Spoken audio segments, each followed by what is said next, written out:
Hey, this is Michael Lombardi, co-founder of The Daily Coach. For many years, many of you have asked us to turn our best articles into a book. Now I'm excited to share that we are releasing our first Daily Coach hardcover and Kindle book. The subject is hiring. It's a collection of our best stories on what we think is the most important decision any leader can make: who you bring onto your team. Visit us at www.thedaily.coach to order yours today. Welcome to the Daily Coach's Sports Leadership Lessons, a reading of some of our greatest hits from more than 6 years of email newsletters that have been read by tens of thousands of leaders and learners. If you want our latest newsletter delivered to your inbox every day, you can subscribe for free at thedaily.coach/subscribe or follow the link in the description.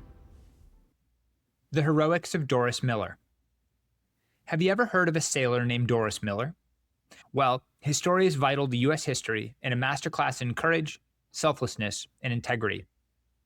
Doris Miller was a third-class enlisted man who worked as a cook at the U.S. naval base in Pearl Harbor before World War II. On December 7, 1941, he was on board the USS West Virginia, serving breakfast and collecting laundry when the battleship was rocked by a series of torpedoes. As chaos reigned around him, Miller sprung into action.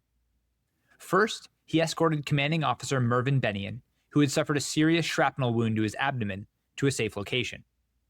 Then, Miller was ordered to help another ensign load the unmanned No. 1 and 2 anti-aircraft machine guns. Although he had no training in any of this, he followed the orders of others and fired his weapon until it ran out of ammunition. When the fuselage finally ceased, Miller helped move the injured soldiers through oil and water to the quarterdeck, unquestionably saving lives.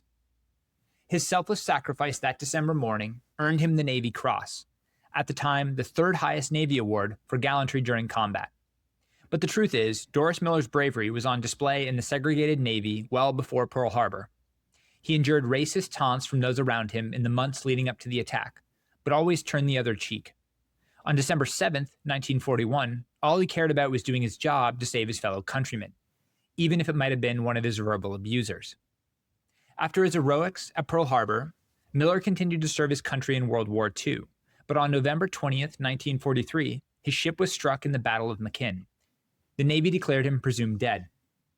In 2020, nearly 80 years after Doris Miller's gallantry, Navy officials announced that a new aircraft carrier would be named after him, the first time in U.S. history an African American received such an honor. Doris Miller stood for everything that is good about our nation, and his story deserves to be remembered and repeated wherever our people continue the watch today, Acting Secretary of the Navy Thomas Maudley said in a statement.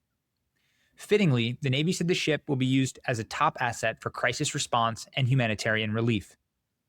Today, let's all pause to reflect on the life of Doris Miller and remind ourselves that there's no legacy like that of selfless sacrifice. As you go about your day, make sure you judge based on the content of one's character alone, nothing else. Thanks for joining this episode of The Daily Coach. On behalf of Michael Lombardi, Coach George Raveling, and the entire Daily Coach team, we're grateful for your support. Remember, the most important person you will ever lead is yourself. Keep growing, keep learning, and most importantly, keep showing up.